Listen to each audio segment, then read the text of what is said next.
অৰ্থাৎ চাকৰিৰ কাৰণে আপুনি প্ৰতিদিনে ৰাতিপুৱা উঠক, সূৰ্য প্ৰণাম কৰক।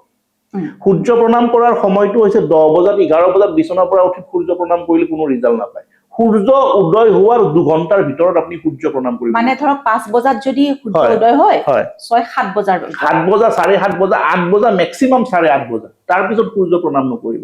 সূৰ্য প্ৰণাম কৰা নিয়ম আছে।